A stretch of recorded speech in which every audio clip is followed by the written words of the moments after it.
मुझ में है योग्यता, कर सकता मैं सब कुछ, ना कोई रोक सकता। यीशु की मैं रचना, रचा उसके समान। कहने से थम जाते हैं ये आंधी और तूफान।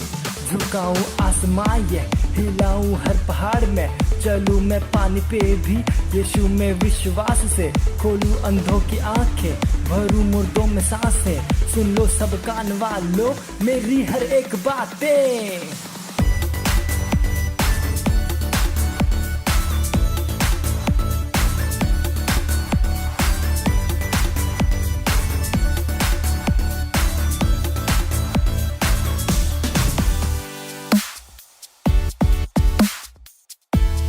स्वागत है आपका हमारे तूफानी और ज्ञानी टीन्स प्रोग्राम में। ये हमारे प्रार्थना करने का समय है और हमारा पहला प्रेयर पॉइंट है, हम प्रार्थना कर रहे हैं सारे टीनेजर्स के लिए, उनकी सुरक्षा के लिए। वो बुरे और दुष्ट लोगों से बचे हुए हैं यीशु मसीह के नाम में। प्रार्थना कीजिए कि जैसे हम भारत के टीनेजर्स तक पहुंच रहे हैं, वे सब यीशु को अपने प्रभु और स्वामी के रूप में ग्रहण कर रहे हैं यीशु मसीह के नाम में। हमारा दूसरा प्रेयर पॉइंट है, पहला तिमुथियुस 2 अध्याय का 4 पद कहता है, जो चाहता है कि सब मनुष्यों का उद्धार हो जाए और सब सत्य को भली भांति पहचाने, प्रार्थना कीजिए अपने परिवार, पड़ोसी और दोस्तों के लिए जिनका उद्धार नहीं हुआ है, कि वे उद्धार ग्रहण करें और सच्चाई के ज्ञान में आ जाए। प्रार्थना कीजिए कि वे यीशु को उनके प्रभु और उद्धारकर्ता के रूप में ग्रहण करें।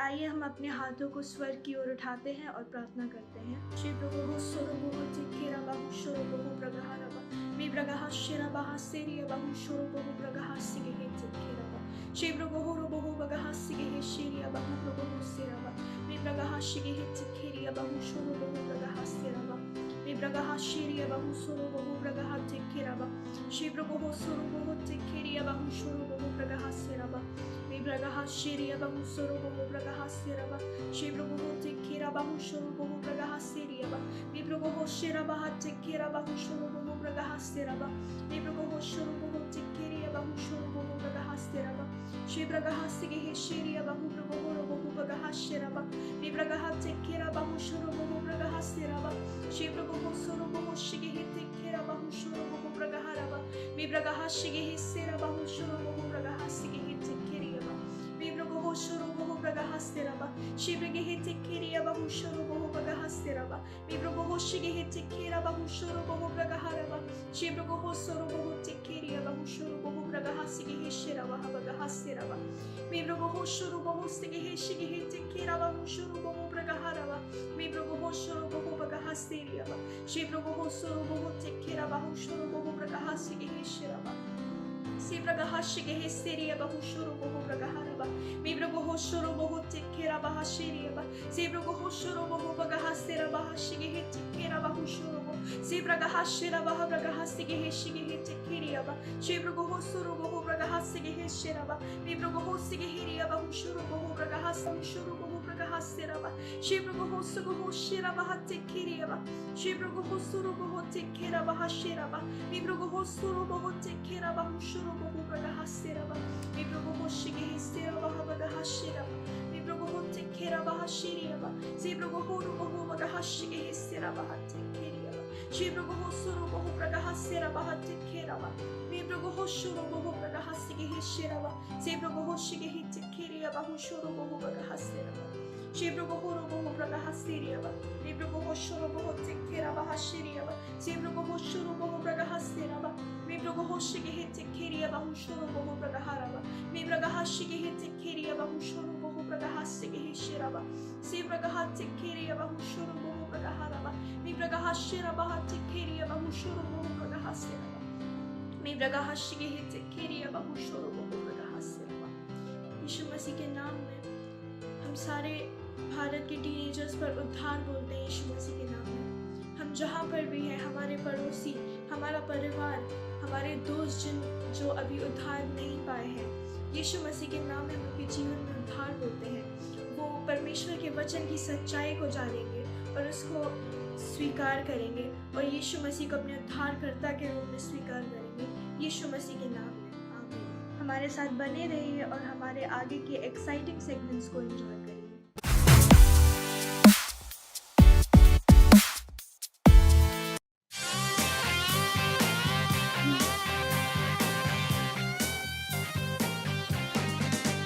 तेरी जैसा ना है कोई, तू सबका है स्वामी, तू मूल्यवान और पवित्र है प्रभु। तेरी जैसा ना है कोई, तू सबका है स्वामी, तू मूल्यवान और पवित्र है प्रभु। तेरी स्तुति करूं मैं सदा, तुझ सा न कोई खुदा, तू प्रेम है और वफा मेरे Yeshua.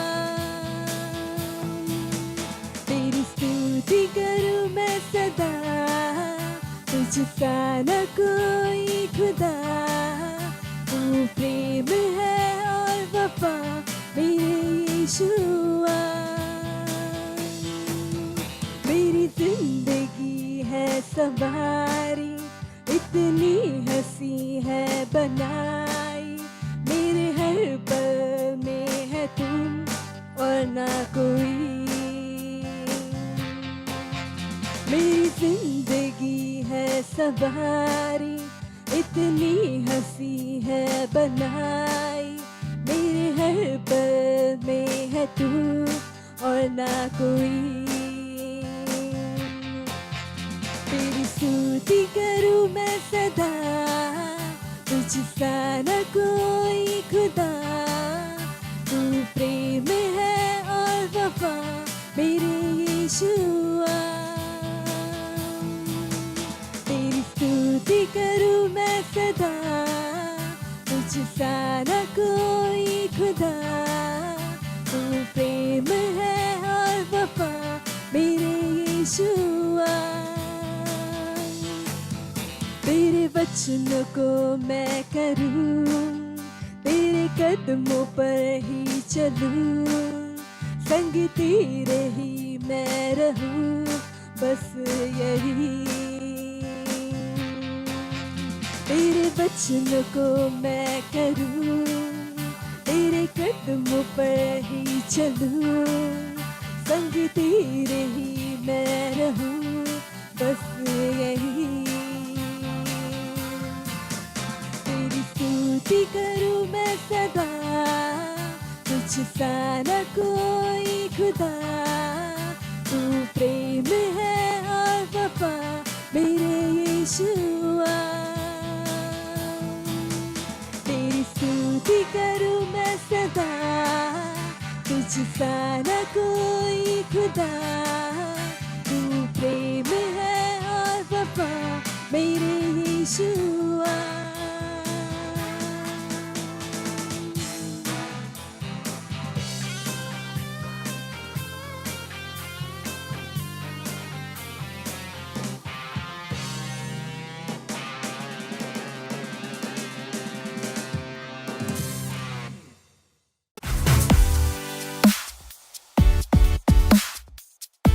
Hallelujah, praise the Lord. स्वागत है आप सभी का तूफानी और ग्यारह टीन्स प्रोग्राम में। ये सुंदर समय है रैप्सोडी ऑफ रियलिटीज टीवो का, और आज दिन रविवार दिनांक 9 जनवरी, और आज का विषय है विश्वास प्रमाण है। हालेलुया। आपको और किस प्रमाण की ज़रूरत है? हालेलुया। आज का आरंभिक वचन लिया गया है इब्रानियों उसका 11वां अध्याय पहला वचन AMPC बाइबल का वचन। अब विश्वास आशा की हुई वस्तुओं का निश्चय और अनदेखी वस्तुओं का प्रमाण है। हालेलुया। आओ हम बात करें। मान लीजिए कि आपका जन्मदिन था और आपकी पसंदीदा चाची जो कि अमीर और उदार है, उन्होंने आपको फ़ोन किया यह बताने के लिए कि आपके लिए उन्होंने एक नया आईफोन खरीदा है। आप उन पर विश्वास करेंगे और तुरंत उत्साहित हो जाएंगे। यद्यपि आपने फ़ोन को देखा नहीं था, यह विश्वास है। इसे भौतिक प्रमाण की आवश्यकता नहीं है। आप इसीलिए विश्वास करते हैं और आनंद मनाते हैं क्योंकि आप अपनी चाची के चरित्र पर भरोसा करते हैं। वरना यह खबर पाकर आप आपने संदेह व्यक्त किया होता। हालेलुया। इसी तरह से जब आप परमेश्वर के वचन की विश्वसनीयता के आधार पर सोचते हैं, बात करते हैं और कार्य करते हैं, तब आप विश्वास को व्यक्त कर रहे हैं और आप असाधारण परिणामों को पाने के लिए बाध्य हैं। एक बार किसी ने शोक व्यक्त किया कि कैसे परमेश्वर ने उसे उसकी चंगाई, समृद्धि और सुधार के विषय में एक निश्चित वचन दिया, तो भी उसने बताया कि उसने इस प्रमाण को नहीं देखा कि वचन उसके जीवन में पूरा हुआ। असल में उसकी भाषा ने अविश्वास को प्रत्यक्ष किया। परमेश्वर के वचन के अलावा आपकी आशीषों और विजयी जीवन के संबंध में दूसरा कौन सा प्रमाण है? हालेलुया। परमेश्वर के वचन के द्वारा पूरी तरह से आश्वस्त हो जाओ। परमेश्वर जो कहता है कि आपका है, उसे लेने से पहले किसी भी भौतिक प्रत्यक्षीकरण का इंतजार मत करो। इसके वचन को स्वीकार करो और इसके अनुसार जियो। आपका विश्वास प्रत्यक्षीकरण है, क्योंकि विश्वास उसे तथ्य मानता है। उसकी घोषणा वचन के द्वारा की जा चुकी है। हालेलुया। गहराई में जाओ। इब्रानी उसका 11वां अध्याय 6वां वचन, मत्ती उसका 15वां अध्याय 28वां वचन। ये समय है प्रार्थना का। आप अपने हाथों को स्वर की और उठाकर आपकी आंखों को बंद कर कर मेरे पीछे प्रार्थना कर सकते हैं।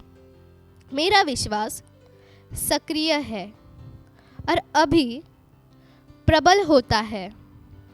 मैं अपने जीवन के लिए परमेश्वर के वचन का सहारा लेता हूँ और विरोधी हवाओं या परिस्थितियों के द्वारा हिलना अस्वीकार करता हूँ, क्योंकि मेरा विश्वास अनदेखी वास्तविकताओं का टाइटल डीड है।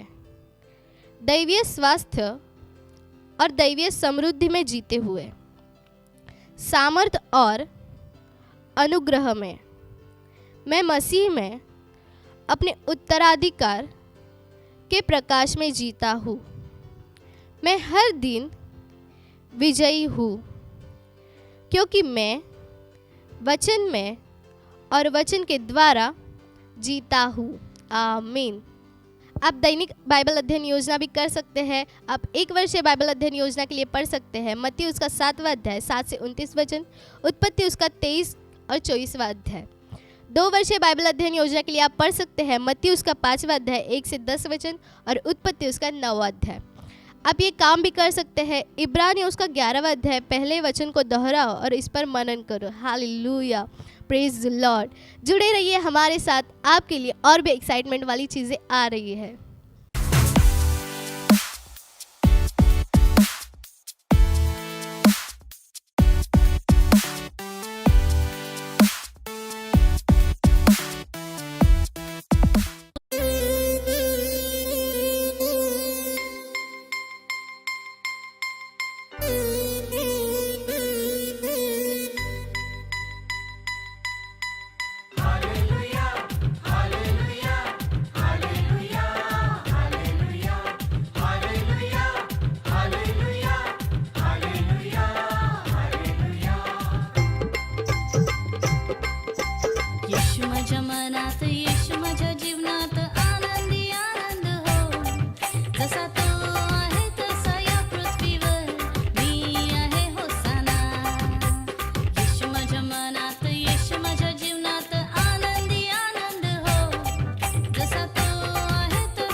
त्याच्या मार्गाने चालण्यास त्याला जाण्यास त्याचे वचन दिले. त्याच्या मार्गाने चालण्यास त्याला जाण्यास त्याचे वचन दिले. त्याला गौरव द्या, त्याला सन्मान द्या, तो स्तुतीच्या योग्य आहे. त्याला गौरव द्या, त्याला सन्मान द्या, तो स्तुतीच्या योग्य आहे. येशू माझ्या मनात, येशू माझ्या जीवनात, आनंदी आनंद हो. जसा तो आहे तसा या पृथ्वीवर मी आहे होसाना. जसा तो आहे तसा या पृथ्वीवर मी आहे होसाना. जसा तो आहे तसा या पृथ्वीवर मी आहे होसाना. जसा तो आहे तसा या पृथ्वीवर मी आहे होसाना.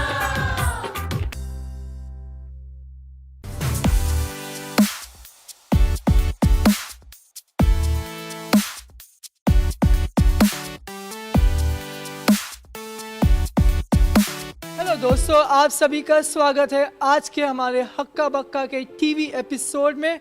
और आज हम मिलने जाने वाले हैं एक अद्भुत प्रचारक, एक अद्भुत टीचर से, जिनके द्वारा हम सुनेंगे उनके इस साल के विषय में, इस साल का उनका थीम क्या है। तो चलिए मिलते हैं हमारे अद्भुत पास्टर से। Praise the Lord. मेरा नाम है श्री श्री माननीय आदरणीय बिशप डॉक्टर पास्टर अपोस्टल परमेश्वर के दास, परमेश्वर के सेवक जॉन फर्नांडिस। प्रभु की सामत प्रभु की। और मेरे कलीसिया का नाम है बिजली और ज्वालामुखी। प्रचार की सामत पकड़े रख के प्रभु की कलीसिया को आग के बदले आग और आग के बदले आग। यस सर, इस साल का आपका थीम विषय क्या है सर? हाँ, मैंने आपको बताया ना, सीधे उंगली से घी ना निकले तो उंगली टेढ़ी कर देना चाहिए। ऐसे भी, वैसे भी और कैसे भी सिर्फ करना है। यस सर, जैसे अभी मैं आपके टेबल पे देख रहा हूँ, ये कोयता, ये बाइबल, सर इसका मतलब क्या है सर? मैंने तुम्हें बताया ना हमारा इस साल का विषय क्या है। यस सर, इस साल के विषय में आपने बताया, लेकिन ये सब क्या है बताइए ना सर। कैसे भी, जैसे भी करना है, आग के बदले आग। हाँ जी सर। बाइबल आत्मिक लड़ाइयों के लिए है और ये हथियार भौतिक लड़ाइयों के लिए है। कुछ शैतान होते हैं जो इंसान के रूप में आते हैं, ये उनके लिए है। यस सर, ये व्यक्ति जो आपके बाजू में खड़ा है, ये सज्जन पुरुष, ये कौन है सर? तुम्हें सज्जन दिख रहा है? इस कलीसिया में कोई भी सज्जन नहीं है, ना नम्र है। ये कड़क आदमी है, ये मेरा सेक्रेटरी है और मेरा पर्सनल बॉडीगार्ड भी। यस सर, लेकिन उसके हाथ में पत्थर क्यों है सर? मैंने तुम्हें बताया ना हमारा इस साल का विषय क्या है। हम पूरी तरीके से तैयार हैं। देखो, हमारे कलीसिया में हम प्रभु का इंतजार नहीं करते कि वो हमारी लड़ाई लड़े। दूसरी कलीसिया को तुमने सुना होगा कि वो कहते कि प्रभु हमारी लड़ाई लड़े। नहीं, हम इंतजार नहीं करते कि प्रभु हमारी लड़ाई लड़े, हम प्रभु की सहायता करते कोई भी लड़ाई लड़ने में। यस सर, धन्यवाद सर। तो दोस्तों, जैसे कि आपने अभी सुना हमारे प्रचारक से, जो बिजली और बारिश की मिनिस्ट्री से है। बिजली और बारिश नहीं, बिजली और ज्वालामुखी मिनिस्ट्री। प्रचार की सामत पकड़े रहे प्रभु की कलीसिया को आग के बदले आग और आग के बदले आग। Yes sir. ये कितना आसान नाम है और तुम लोगों को याद नहीं रहता। Sorry sir. हम हर जगह पे है। यस सर, जैसे आपने अभी सुना, ये साल कुछ भी हो सकता है। कुछ भी नहीं, ये हमारा साल कुछ भी नहीं है। कैसे भी, जैसे भी करना है, आग के बदले आग और आग के बदले आग। ओह, थैंक यू सर। तो दोस्तों, जैसे आपने अभी सुना हमारे पास्टर से, आग के बदले आग, आग के बदले आग, जैसे भी, वैसे भी, कैसे भी हमें करना है। तो दोस्तों, फिर मिलते हैं। मेरा नाम हक्का है और HBN टीवी चैनल से आप सभी का धन्यवाद। चलो फिर हम प्रचार करने जाते हैं। यस सर, चलिए हम खोए आत्मा को जीतते हैं सर।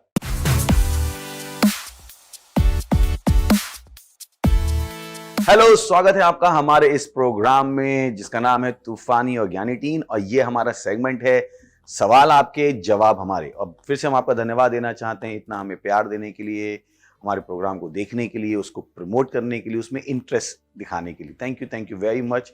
और मुझे विश्वास है कि जो हमारी पिछली सीरीज़ थी उसने आपकी बहुत सहायता की होगी। मुझे पता है कि और भी आपके पास सवाल हो सकते हैं, पर देखते हैं कि हम थोड़े महीने बाद कैसे उसको रिपीट कर सकते हैं अगर हमारे पास और सवाल है। वैसे हमारे पास सवाल वैसे भी बचे हुए हैं। तो आज हम एक नए सीरीज पे बात करने वाले हैं, जो एक फिर से एक बहुत ही ज्वलंत टॉपिक है, हॉट टॉपिक है, ट्रेंडिंग टॉपिक है। थोड़ा सा सैड है कि ऐसा हो गया हमारे समाज में, but and many are looking for answers. बहुत से लोगों को सवालों के जवाब चाहिए कि मैं क्या कर सकता हूँ, ये चीज़ आखिर होती क्या है। हमारी शिक्षा व्यवस्था की, या मुझे कहना चाहिए हमारे समाज की एक परेशानी है, जो सिखाना चाहिए वो सिखाते नहीं है, जो नहीं सिखाना चाहिए वो सिखा देते। समाज के साथ बदल रही है। मेरे हिसाब से जो टॉपिक आज हम लेने वाले हैं वो एक सब्जेक्ट होना चाहिए कम से कम वॉलंटरी स्किल की तरह होना चाहिए, क्योंकि एक ऐसी चीज़ है जो डे टू डे लाइफ में इतनी सीप कर गई है। अब आप कहेंगे मैं क्या बात कर रहा हूँ, सही, तो मैं आपको टॉपिक का नाम बता देता हूँ। हमारा टॉपिक है बुलिंग पे। बुलिंग को हिंदी में कह सकते हैं दादागिरी, डराना, धमकाना, बदमाशी। जो बुलिंग, मुझे विश्वास है कि बुलिंग आपको ज़्यादा कम्युनिकेट करेगा। तो आज हम उसके ऊपर बात करने वाले हैं, और आपके सवाल हमारे पास ऑलरेडी आए हुए हैं पूरे भारत से, और उनको हम देखने वाले हैं एक एक करके दैट कैसे हम उनका जवाब दे सकते हैं। चलिए शुरू करते हैं। और मेरे पास सेट में उनका हम स्वागत करेंगे। मेरे लेफ्ट साइड हैं केविन के लिए हम ताली बजाएंगे। Thank you Kevin. और राइट में हैं रिया के लिए हम ताली बजाएंगे। So much sir. और पिछली बार दोनों बोले थे, इसके लिए फिर से ताली बजाएंगे, और हम विश्वास करते हैं कि इस बार भी दोनों अपनी ओपिनियन देते रहेंगे। ओके, तो पहला सवाल कौन ले रहा है? तो हमारा पहला सवाल है, what does bullying exactly mean?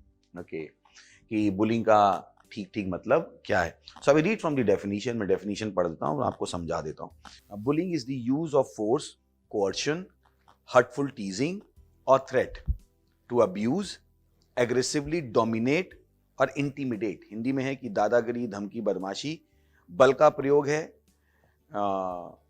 धमकाने का प्रयोग है, और उसमें दर्दनाक मजाक है, धमकी है, आपको परेशान करने के लिए, आपके ऊपर प्रबलता करने के लिए, आपको डराने के लिए। इसको हम कहते हैं बुलिंग। तो जब आप बुलिंग समझ जाएंगे तो बहुत आसान हो जाएगा। फिर और भी आगे पढ़ देता हूं। The behaviour is often repeated and habitual. One essential prerequisite is the perception by the bully of an imbalance of physical और सोशल पावर। यहां पे लिखा है कि ये जो बिहेवियर है बुलिंग का, डराने का, धमकाने का, वो अधिकतर दोहराया जाता है, वो एक आदत बन जाती है जो करता है उसकी। उसके बाद इसमें एक जो प्री रिक्विसाइट है कि किस बिहेवियर को हम बुलिंग कह सकते हैं, वो है कि परसेप्शन की बुली जो कर रहा है या जो लोग हैं वो ये सोच लेते हैं कि इम्बैलेंस है फिजिकल और सोशल पावर का। यानी हम ये सक्सेसफुली कह सकते हैं कि जिसको लगता है कि वो सामने वाले से ज़्यादा शक्तिशाली है, वो अपने से छोटे वाले को दबाने की कोशिश करता है। तो मुझे विश्वास है आपको बुलिंग समझ में आनी शुरू हो गई। हम ये और भी पढ़ने वाले। Bullying is a subcategory of aggressive behaviour characterised by the following 3 criteria. कि बुलिंग क्या है? सब कैटेगरी है एग्रेसिव बिहेवियर की, जिसमें 3 क्राइटेरिया हैं। हॉस्टाइल इंटेंट, कि आपके खिलाफ आक्रामक योजना है उस व्यक्ति की। इम्बैलेंस ऑफ पावर, क्योंकि उसमें पावर का इम्बैलेंस है, कहीं ना कहीं बुलिंग को लगता है कि नहीं मैं ये एक्टिविटी करके स्कॉट फ्री जा सकता हूं, तो उसमें इम्बैलेंस ऑफ पावर है। और तीसरा है repetition over a period of time, कि उसमें एक बार बार उसमें दोहराया जाता है। इसको हम सब क्या कहेंगे? बुलिंग कहेंगे। तो bullying is the activity of repeated aggressive behaviour intended to hurt another individual physically, mentally और इमोशनली। ये जरूरी है, क्योंकि कभी कभी यहाँ पे सवाल आए भी हैं कि लोगों ने पूछा है कि मेरे साथ बुलिंग हो रही है। कभी कभी जिसकी बुलिंग हो रही है उसको समझ में भी नहीं आता कि उसकी बुलिंग हो रही है। यही कारण कि मैं डेफिनेशन लेना चाहता हूँ, ताकि आपको समझ में आ जाए कि स्पेशली इंडिया में, मुझे पता है टीनेजर का प्रोग्राम है, फिर भी शादियों में बहुत बुलिंग होती है। लोगों को और उन औरतों को जिंदगी भर पता ही नहीं लगता है कि उनकी बुलिंग हो गई, और फिर एक दिन वो इमोशनल ट्रॉमा से बस्ट हो जाते हैं। यही कारण है कि सोसाइटी के केसेस बहुत बढ़ जाते हैं, क्योंकि स्टूडेंट को कभी समझ में ही नहीं आता है कि उनके साथ बुलिंग हो रही है। जैसे बैड टच और गुड टच बच्चों को सिखाया जाता है, तो उन्हें समझ में आता है कि वो मेरे साथ सही हो रहा है कि गलत हो रहा है। वैसे कभी कभी बुलिंग समझ में भी नहीं आती। तो मैं फिर से बोलता हूँ, बुलिंग क्या है? ये एक गतिविधि है जिसमें दोहराने की प्रक्रिया है, एग्रेसिव बिहेवियर है, जिसका प्रयोजन ये है, जिसकी मंशा ये है कि वो दूसरे व्यक्ति को हर्ट करे, नुकसान पहुंचाए। 3 तरीकों से, या तो शारीरिक रूप से, मानसिक रूप से, या भावनात्मक रूप से। तो मुझे विश्वास है कि मैं बुलिंग को समझा पाया हूँ। क्या कहते हैं आप लोग? समझ में आया? क्या समझ में आ गया? आप दोनों समझेंगे तो बाकी भी समझेंगे। ओके, तो ये बुलिंग है, और इसी डेफिनेशन के बेस पे हम आगे बढ़ते जाएंगे। बाकी जो हमारे सवाल हैं ये हमें बहुत हेल्प करेगा, और हो सकता है बार बार हम इस डेफिनेशन पर वापस जाएं आपके सवालों के जवाब को देने के लिए। सही है, चलिए तो अगला सवाल पूछ सकते हैं। सो हमारा अगला सवाल है, what can we do as a student to prevent bullying? बहुत अच्छा सवाल कि एक विद्यार्थी की तरह मैं क्या कर सकता हूं बुलिंग को रोकने के लिए। तो पहले तो आपको बुलिंग को आइडेंटिफाई करना पड़ेगा कि आपके साथ बुलिंग हो भी रही या नहीं हो रही। फिर आपने देखा कि यहाँ पे जो हमने डेफिनेशन अभी पढ़ी कि कौन बुलिंग करता है, जिसको ये लग जाता है कि पावर का एक इम्बैलेंस है ना। अगर उस इंसान को ये भनक लग जाती है कि आप उससे पावर में कम हो, तभी बुलिंग होती है। अगर आप सोचो कि मान लीजिए कि आप हल्क हो या खली हो, मुझे नहीं पता कौन आपकी बुलिंग करना चाहेगा, बहुत मुश्किल है। तो ये समझना जरूरी है कि एक स्टूडेंट की तरह मैं बुलिंग को रोकने के लिए क्या कर सकता हूँ, कि बुलिंग कब होती है, किस प्रकार के एनवायरनमेंट में बुलिंग होती है। तो सबसे पहली चीज़ है अपनी इमेज को इम्प्रूव कीजिए, है ना। क्योंकि अगर बुलर को या बुलिंग करने वाले को ये अंदेशा लग गया कि आप थोड़े वनरेबल हो, थोड़े से कमज़ोर हो, तो वो आपकी कमज़ोरी का फ़ायदा उठाना चाहेगा, है ना। तो सबसे पहले तो आपको अपनी इमेज इंप्रूव करनी पड़ेगी कि आप अपने बारे में क्या सोचते हो, यू नो। और ये एक सिद्धांत है जो हमने पिछले एपिसोड्स में भी बताया था कि दुनिया आपको वैसे ही देखती है जैसे आप अपने आप को देखते हो। ये कुछ सिद्धांत हैं। आप कह सकते हो कि क्या ये काम करेगा, और मेरा सवाल है कि आपने अभी लगाया नहीं है तो आपको कैसे पता है काम नहीं करेगा। सबसे बड़ी बात वो है। तो मैं कहूँगा सबसे पहले आपने बुलिंग को समझ लिया, पहले तो आइडेंटिफाई कीजिए वो बुलिंग हो भी रही नहीं हो रही है। बुलिंग किस लेवल पे, फिजिकल लेवल पे है, इमोशनल लेवल पर है, या हमने 3 चीजें पढ़ी थी। बुलिंग किस लेवल पे है, फिजिकल लेवल पे है, मेंटल लेवल पे है, या इमोशनल लेवल पे। जब हम इसको आइडेंटिफाई कर लेंगे तब हम बता पाएंगे आपको कि एक स्टूडेंट की तरह आप उस प्रकार की बुलिंग को रोकने के लिए क्या कर सकते हैं। क्योंकि अगर फिजिकल बुलिंग है तो आपके पास बहुत सारे लॉज हैं उसको टैकल करने के। अगर वो मेंटली है तो आप अपने आप को मेंटली स्ट्रांग कर सकते हो कि अरे तू नहीं कर सकता है, तू नहीं कर सकता है, तू नहीं कर सकता है। और अब अपने आप को बार बार बता सकते हो कि मैं कर सकता हूं, मैं कर सकता हूं, मैं कर सकता हूं। फिर है इमोशनल लेवल पे है, तो इमोशनल लेवल पे है तो आप अपने आप को इमोशनली स्ट्रांग बनाना शुरू कर सकते हो। आप दूसरों की ओपिनियन से जीना बंद कर सकते हो, क्योंकि इमोशनल इम्बैलेंस वही है कि जहां पर दूसरों की ओपिनियन आपको बहुत मैटर करती है। ये एक चीज़ है जो शायद मैं बचपन में बहुत जल्दी सीख गया था। दूसरों की ओपिनियन मेरे लिए कभी मैटर नहीं करी। अब इसका मतलब नहीं किसी की भी ओपिनियन मैटर नहीं करी, but I have my people whose opinion matter to me. Outside I close the world. मैंने पूरी दुनिया बंद कर दी। मुझे लगा था वो ये मुझसे प्यार करते हैं। Identified those people deliberate discussion के द्वारा कि ये लोग हैं जो मेरा वास्तव में भला चाहते हैं, एंड बाकी की मुझे ज़रूरत नहीं पड़ी कि मेरा, क्योंकि इमोशनल बैलेंस बहुत ज़रूरी है कि आप अपने आप को इमोशनली बैलेंस कर पाओ कि कौन है जिसको आप अपनी ज़िंदगी में अंदर आने देते हो। ये एक डिसीजन है जो आप लेते हो। हर एक को अपनी ज़िंदगी में मत आने दीजिए और आपके इमोशंस के साथ खेल के मत जाने दीजिए। यू डिसाइड कि आप किसको आने देते हो, किसको नहीं आने देते हो। ये रोस्टिंग की तरह है ना। अगर आपने कभी रोस्टिंग देखी हो तो मुझे पता है रोस्टिंग होती है ना, टीवी पे रोस्टिंग के प्रोग्राम आते हैं, तो उसमें कितनी बुरी तरीके से रोस्टिंग होती है, पर कोई बुरा नहीं मानता है। तो डिपेंड करता है कि किस तरह की बुलिंग है भी या नहीं है। और अगर फिजिकल बुलिंग है तो यू कांट, और ध्यान रखिए रिपीटेड है क्या, यानी पहले तो आप आइडेंटिफाई कर पाओगे बुलिंग है या नहीं है। फिर आपको अभी समझ में आ गया है कि ये फिजिकल इम्बैलेंस पे डिपेंड कर रहा है, तो मैं क्या कर सकता हूँ कि मान लीजिए कि जब आप अकेले होते हो तभी वो आपको फिजिकली असॉल्ट करने की कोशिश करता है, तो आप किसी के साथ जाना शुरू कर सकते हो। उसके बाद अगर फिजिकल है तो आप उसके प्रूफ्स लेके कंप्लेंट कर सकते हो। बहुत सारे लॉज हैं उसको प्रोटेक्ट करने के लिए कि नहीं फिजिकल हर्ट किया जा रहा है। फिर जैसे मैंने कहा मेंटली और इमोशनली, तो वहाँ पे आप एक लाइन ड्रॉ कर सकते हो कि नहीं ये हो रहा है तो मैं इसके अगेंस्ट में क्या करूँगा। ध्यान है कि जिस विश्व में हम जी रहे हैं बहुत क्रूअल होता जा रहा है। So you have to find ways, and you have to rise up to the occasion. मनुष्य बहुत दुष्ट होता जा रहा है, उसकी दुष्टता का कोई सीमा नहीं है। तो और ये टीनेजर्स में भी देखी जा रही है, सब में देखी जा रही है। तो यही कारण है कि हम आपसे बातचीत कर रहे हैं कि आप इस तरीके से हैंडल कर सकते हो। क्या लगता है आप लोगों को कर पाएंगे हैंडल? और क्या आपका क्या सवाल है? सर आपने जो 3 टाइप्स बताए थे बुलिंग के लिए, उसमें जैसे आपने कहा मेंटल, फिजिकल और इमोशनल। सो फॉर एग्जांपल अगर कोई स्टूडेंट है, उसके फ्रेंड्स ही उसके साथ बुलिंग कर रहे हैं, जो उसके क्लोज फ्रेंड्स है, तो वो इमोशनल में आएगा या मेंटल में आएगा? बिल्कुल, बहुत अच्छा सवाल है कि इमोशनल में आएगा कि मेंटल। डिपेंड करता है कि उससे कौन सा एस्पेक्ट ऑफ लाइफ इम्पैक्ट हो रहा है। क्योंकि एक ही स्टेटमेंट आपको मेंटली भी इंपैक्ट कर सकता है, एक ही स्टेटमेंट इमोशनली भी इंपैक्ट कर सकता है। तो it goes varies from individual to individual, है ना। इसीलिए मैंने कहा कि डेफिनेशन समझनी बहुत जरूरी, ताकि एक इंडिविजुअल अपने आप को भी समझ पाए कि इसका क्या इम्पैक्ट हो रहा है, उसके उसके मेंटल इम्पैक्ट हो रहा है, उसके ऊपर इमोशनल इम्पैक्ट हो रहा है, और जब उसको समझ जाएगा तो उसको हेल्प कर पाएगा। मुझे पता थोड़ी सी लंबी प्रोसेस हो सकती है, इसमें थोड़ा आपको ध्यान देना पड़ता है, पर मैंने कहा ना लाइफ में शॉर्टकट्स बहुत कम है, कि ये अब अगर आप कहते हो सीरियस प्रॉब्लम है, तो मुझे नहीं पता सीरियस प्रॉब्लम का आपको शॉर्टकट क्यों चाहिए। अरे bullying is a serious problem, और उनको चाहिए बस मैं बटन दबाऊं कि चौथा फ्लोर दबा दो, it cannot be that way. It's a serious problem. It takes human behavior is the most complex thing in the world. एक मनुष्य को समझना बहुत ही कॉम्प्लेक्स है, तो बहुत जरूरी है कि आप बुलिंग को मैंने कहा था अगर मेरा बस चले तो मैं इस पे एक सब्जेक्ट बना दूं, उस पे एक बुक छाप दूं, और मैं कंपलसरी कर दूं कॉलेजेस में सिखाना। क्योंकि शायद हमें कभी कभी खुद ही नहीं पता हम एक बुलिंग करने वाले बन गए। हमें कभी कभी रियलाइज नहीं होता है कि इसको बुलिंग कहते हैं। तो अगर दोनों पार्ट्स को सिखा दिया जाएगा कि जो कर रहा है और जिसकी हो रही है, मुझे लगता है अवेयरनेस बहुत रोक सकती है ना। ओके, तो आप कुछ कहना है इसमें? हाँ यस सर।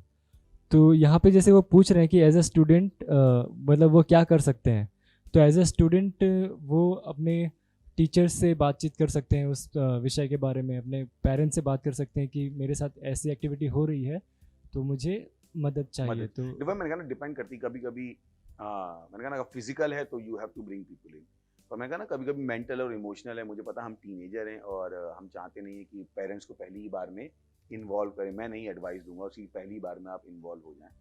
हाँ, सो आस्क कि what can you do, because remember it's a life है और हर लेवल पे ये होगा ही होगा, इसको आप अवॉइड नहीं कर सकते। कि तो it's better you learn to rise up to the occasion, कि आप खड़े होना सीखो, आपको पता हो बुलिंग है क्या, how can you control, because mostly इसका इम्पैक्ट इमोशनल और साइकोलॉजिकल और मेंटल ज़्यादा है। फिजिकल बुलिंग तो बहुत लॉज हैं, तो आजकल जो लोग हैं फिजिकल बुलिंग से दूर ही रहते हैं, है ना, क्योंकि अभी फिजिकल है तो पता है लॉ के अगेंस्ट आ गया।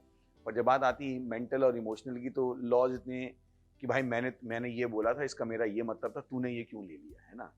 तो ये जो है ये फिर इंडिविजुअल पे डिपेंड करता है कि शायद आप मम्मी पापा से भी बातचीत करो और वो कहें नहीं शायद उसका कुछ और मतलब हो।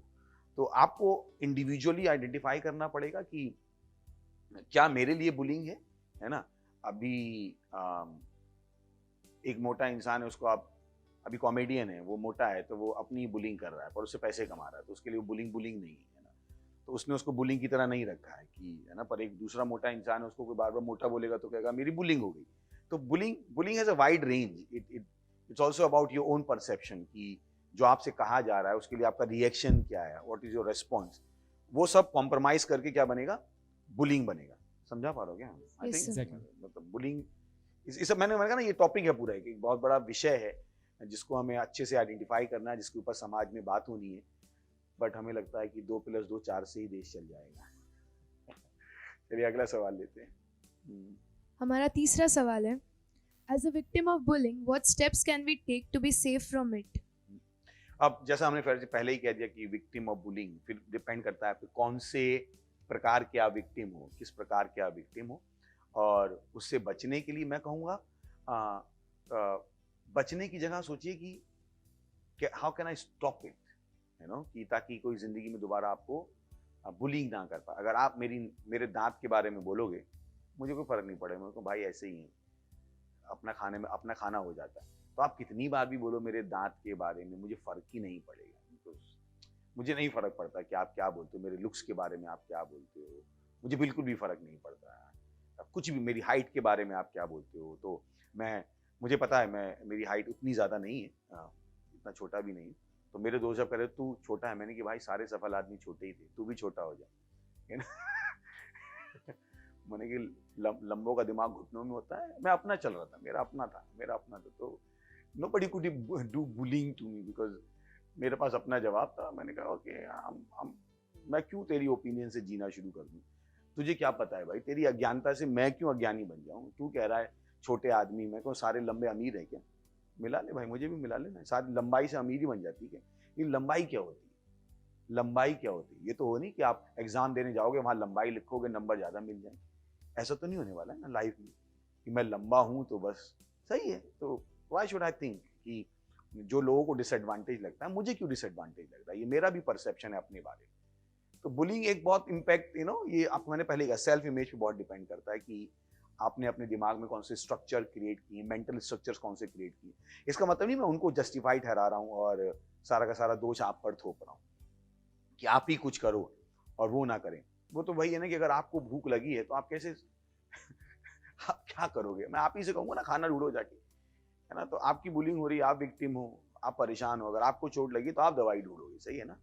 तो विक्टिम से बचने के लिए मैंने आपसे कहा कि मैंने कहा ना कि बहुत सारे चेंजेस हैं जो आप ला सकते हो, पर कभी मत सोचो कि आप कुछ नहीं कर सकते। ये मैं हमेशा बार बार कहता हूँ कि कभी भी अपने आप को असहाय मत समझिए कि आप कुछ नहीं कर सकते हो और मुझे बचना ही है। You can over power it, आप इसको मास्टर कर सकते हो, सही ना।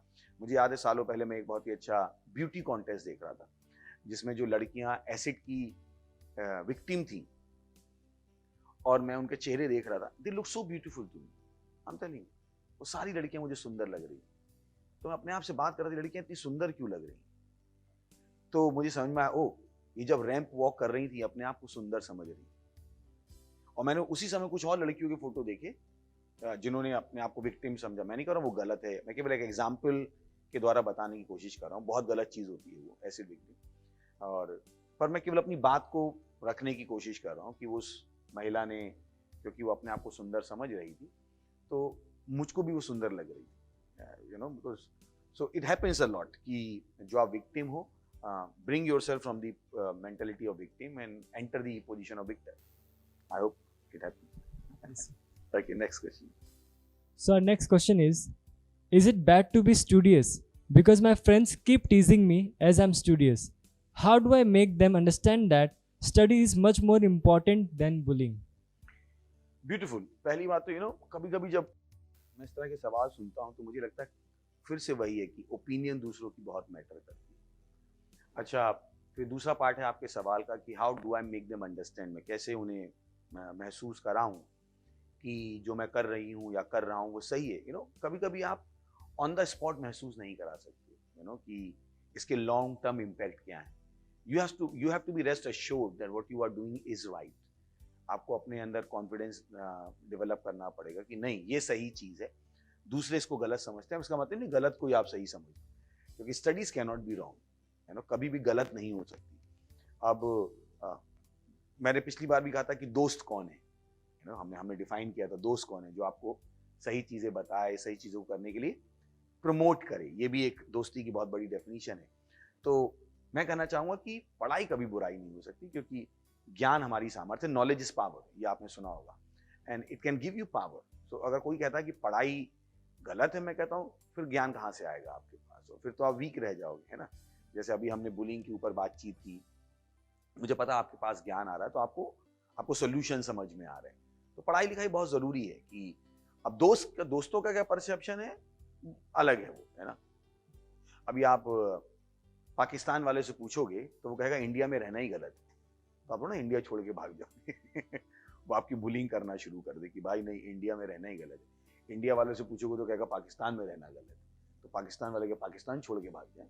ये भी बुलिंग है ना कि तो अभी मैं स्टडी कर रहा हूँ, मुझे पता है मैं सही कर रहा हूँ, अभी तेरे को जो समझना है समझना भाई मेरे से तो फर्क नहीं पड़ता है ना, मुझे पता है मैं सही कर रहा हूँ। सो दूसरा उसमें पार्ट था कि how do I make them realise. Sometimes they don't get, people don't realise it, understand कि some people realize something so late in life. Not everybody can realize the way you realize at the same point of life. So you have to get wisdom. जिस तरीके से आपको चीजें समझ में आती हैं शायद उनको उस तरीके से उस समय ना समझ में आ रही। जैसे कभी कभी होता भी है, माँ बाप भी कहते हैं अरे तू पढ़ ले, हमें तो पढ़ने का मौका मिला था, हमने नहीं पढ़ा। ये घरों में एक डायलॉग आपने सुना होगा, है ना। तो उनको कब समझ में आया, तो मुझे नहीं पता कि आप क्या कर सकते हो उस समय, पर ये मैं आपको बता सकता हूँ कि जो आप कर रहे हो वो गलत नहीं है और इज देयर लाइफ, उनकी जिंदगी है। तो व्हाट कैन आई डू, मैं अपनी जिंदगी को कंट्रोल कर सकता हूँ, दूसरे की जिंदगी पर मेरा कोई कंट्रोल नहीं है। तो why do I become God of everybody, मैं सबका प्रभु बन के क्यों घूमूं यार। मुझे समझ में आ गया जो सही है मैं कर रहा हूँ, If they cannot learn by my example, दूसरी चीजों से मैं कह रहा हूँ, if they cannot learn by my example, what can I do?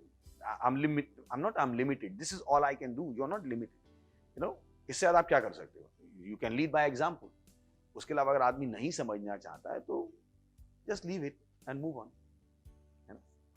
इसमें सर एक फैक्टर ये भी हो सकता है कि जो स्टूडेंट ही क्वेश्चन कर रहा है वो क्या एक्सपेक्ट करता है कि वो कम्युनिकेशन के द्वारा उसको रियलाइज़ करवाए या ऐसा चाहता है कि वो बस मुझे देखकर समझ जाए। Thank you. तो आप वो भी पॉइंट ले सकते हैं कि आप किस तरह से रियलाइज कराना चाहते हो, और फिर अगला पॉइंट है, पहला पॉइंट तो यही क्यों रियलाइज कराने का, क्या और आप अपना ट्राई कर सकते हो, कम्युनिकेशन के द्वारा रियलाइज करा सकते हो और एग्जाम्पल के द्वारा कर सकते हो, यही आपको कहने का। Thank you. Next question. हमारा 5वां सवाल है, how can we draw line between healthy mischief and bullying? Beautiful. Bullying की डेफिनेशन पे चली जाएगी है ना, आपको पता लग जाएगा कि मिसचीफ चल रहा है या बुलिंग चल रही है ना। सिंपल है, मतलब यार बहुत सिंपल है ना ये तो उसका जवाब, कि आपको पता लग जाएगा रिपीटेड है, हर्ट हो रहा है क्या, क्योंकि जिस चीज़ से किसी को हर्ट हो सकता है उस वही चीज़ से किसी को मज़ा भी आ सकता है, तो वो तो डिसाइड करना पड़ेगा कि, तो आपको पता लग जाएगा कि भाई पहले तो आपको आइडेंटिफाई करना पड़ेगा कि फ्रेंडली बेंटर क्या है और बुलिंग क्या है ना, कि तो जब आपको पता लग जाए कि क्या है तो अब बुलिंग को कैसे रोक सकते हैं, हमने पहले ही जवाब दे दिया है ना। नेक्स्ट सवाल। हमारा अगला सवाल है, is it possible for me to change my bully's opinion towards me into positive opinion? तो सवाल है कि जो मुझको बुली कर रहा है, जो उसकी जो मेरे प्रति ओपिनियन है, क्या मैं उसको बदल सकता हूँ? हाँ भी और नहीं भी। हमने अभी भी डिस्कस किया कि डिपेंड करता है बुली है कौन, डिपेंड करता है कि आपके ऑप्शंस क्या हैं, डिपेंड करता है कि क्या बुली सुनना भी चाहता है या नहीं चाहता है, ये सारे फैक्टर्स वहाँ पे प्ले करेंगे। आप लोग क्या कहते हैं? Right sir. है ना, मतलब क्योंकि दूसरे की ओपिनियन चेंज करना इस दुनिया में सबसे बड़ा काम है बहुत बड़ा काम है जो आप बात कर रहे हैं। तो सवाल वही आएगा, क्यों मैं बुली की ओपिनियन चेंज करना चाहूँ?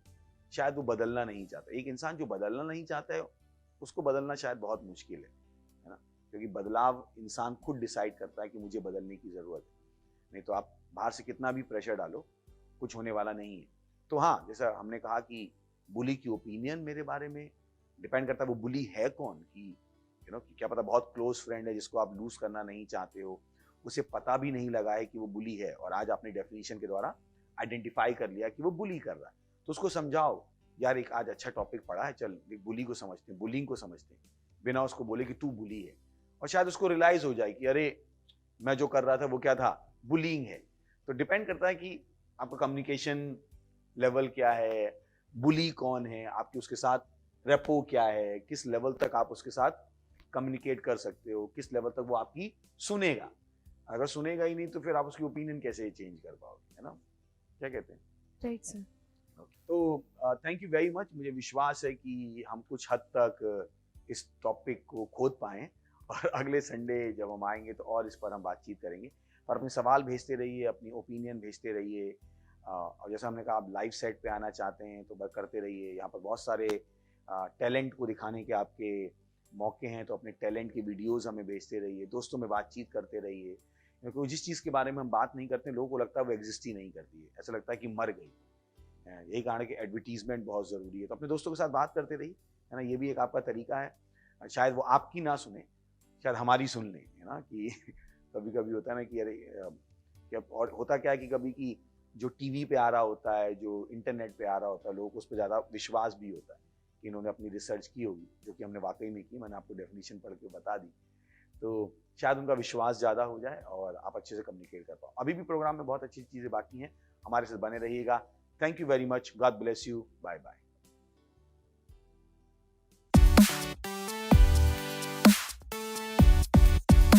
हेलो दोस्तों, स्वागत है आपका इस महत्वपूर्ण सेगमेंट पे।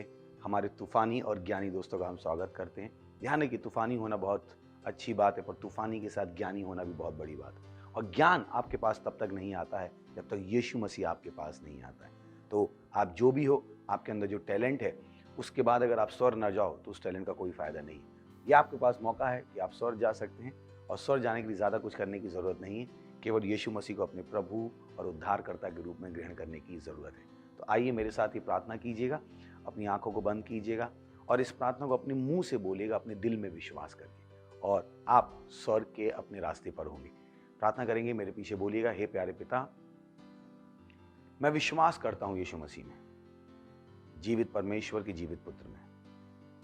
मैं विश्वास करता हूं कि वो क्रूस पर मरा मुझे बचाने के लिए, और परमेश्वर ने उसे तीसरे दिन मरे हुए में से जिंदा किया, और वो सदा के लिए जीवित है।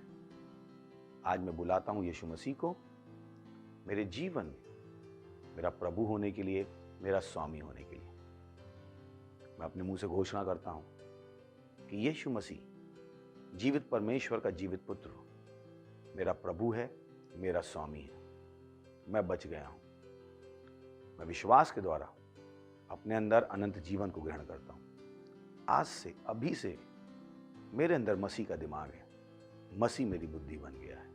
धन्यवाद प्रभु मुझे बचाने के लिए, यीशु मसीह के नाम में, आमीन। Praise the Lord. अगर आपने ये प्रार्थना की तो मैं आपको बताना चाहता हूँ, परमेश्वर ने आपकी प्रार्थना सुनी है और अब आप स्वर्ग के नागरिक हैं। ग्लोरी, बधाई हो आपको। हमारी डिटेल्स स्क्रीन पर है। हम आपसे सुनना चाहेंगे, आपकी सहायता करना चाहेंगे ताकि आप इस स्वर्ग के जीवन को जीना सीख सके। Praise the Lord, hallelujah.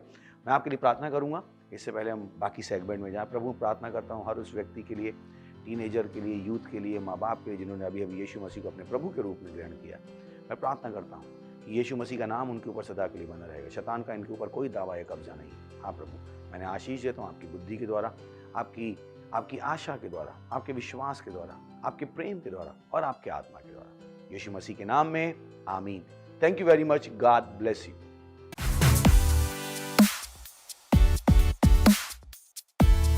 Hello तूफानी और ज्ञानी दोस्तों, मैं आपको तूफानी और ज्ञानी क्यों कह रहा हूँ? क्योंकि पहले केवल आप तूफानी थे, यीशु को ग्रहण करने के बाद आप ज्ञानी भी हो गए। Praise the Lord. तो ये और समय है कि हम परमेश्वर की आराधना करें, परमेश्वर की स्तुति करें अपनी भेंट के द्वारा। ये बहुत ज़रूरी है।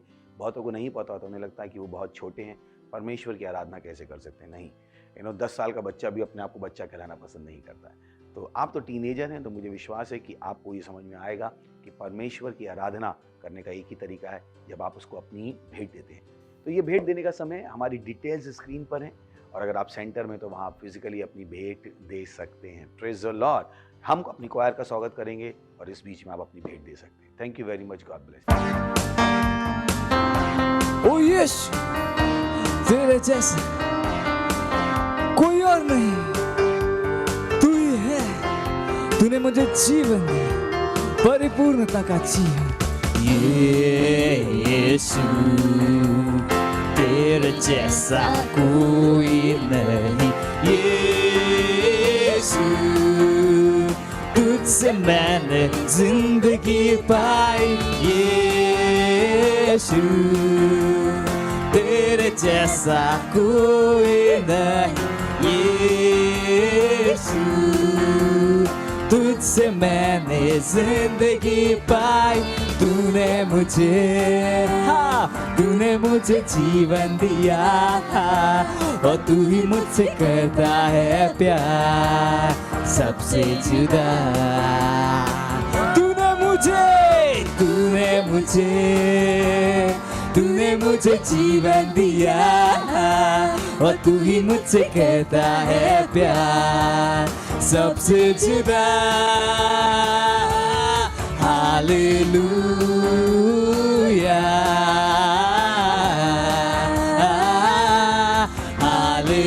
Hallelujah, hallelujah, hallelujah, hallelujah, hallelujah. ओ यीशु, यीशु, तेरे जैसा कोई नहीं। यीशु, तुझसे मैंने जिंदगी पाई। यीशु, तेरे जैसा कोई नहीं। यीशु, तुझसे मैंने जिंदगी पाई। तूने तूने मुझे जीवन दिया और तू ही मुझसे करता है प्यार सबसे जुदा। तूने मुझे जीवन दिया और तू ही मुझसे करता है प्यार सबसे जुदा।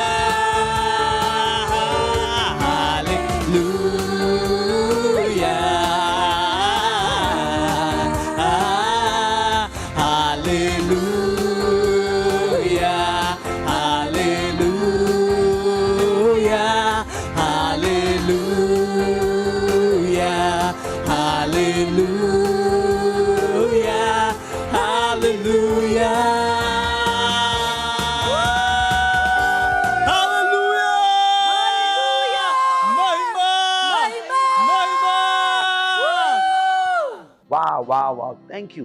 आप वाकई में ज्ञान में आगे बढ़ रहे हैं। ये वो चीज़ है जो आपके पैसे को लगातार आगे बढ़ाती रहेगी। चलिए हम प्रार्थना करते हैं। प्रभु, मैं प्रार्थना करता हूँ उस भेंट के लिए, उस दशमांश के लिए, उस पार्टनरशिप के लिए जो आपके बच्चों ने आपको दी है, या आपके आत्मा के द्वारा पवित्र आपको ग्रहण होने के लिए जैसे इन्होंने दिया है। इसकी बढ़ी हुई फसल तेजी से आ रही है यीशु मसीह के नाम में। ये ज्ञान में आगे बढ़ते जा रहे यीशु मसीह के नाम में। इस पैसे पर, इस भेंट पर हम आपकी आशीषों का आह्वान करते हैं, घोषणा करते हैं, ये भेंट आपके राज को तेजी से आगे बढ़ा देगी। और इस प्रार्थना को यीशु मसीह के नाम में मांगते हैं, आमीन। Thank you very much, God bless you. हमें इंतजार रहेगा आपके टैलेंट का। उसके अलावा हमने बहुत सारे और सेगमेंट तैयार किए हैं, आप उसकी भी स्क्रिप्ट बना सकते हैं, हमें भेज सकते हैं और हमें खुशी होगी आपकी स्क्रिप्ट पे एक्टिंग करने में, और हम आपको क्रेडिट देना चाहेंगे। Thank you very much, God bless you. तूफानी बने रहिए पर ज्ञानी बने रहिए।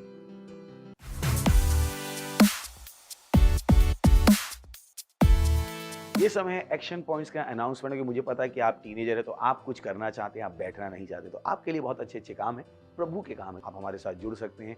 टीवो क्लब्स हमारे चलते हैं, पता कीजिए आप कैसे टीवी क्लब के एक पार्ट बन सकते हैं। अगर आप हमसे दूर हैं तो आप ऑनलाइन भी हमसे जुड़ सकते हैं। अगर सोशल मीडिया में आपका इंटरेस्ट है, आप कुछ करना चाहते हैं सोशल मीडिया में, हमारी सोशल मीडिया टीम है, अपनी डिटेल्स यहाँ पर हमें दे सकते हैं। हमारा लिंक यहाँ पर होगा लीडरशिप फॉर्म का, जिसको आप भर सकते हैं और हमारे साथ एक लीडर बन सकते हैं और परमेश्वर के लिए बड़े प्रभाव को पैदा कर सकते हैं। Thank you very much, God bless you. इससे पहले कि हम जाएं, चलिए हम अनुग्रह को शेयर करेंगे। परमपिता का प्रेम, यीशु मसीह का अनुग्रह और पवित्र आत्मा की सहभागिता हमारे साथ सदा के लिए बनी रहेगी, यीशु मसीह के नाम में, आमीन। Thank you, God bless you, I love you all.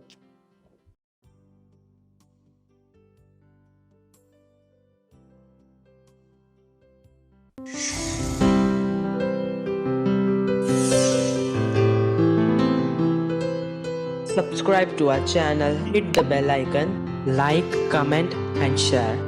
Thank you and God bless you.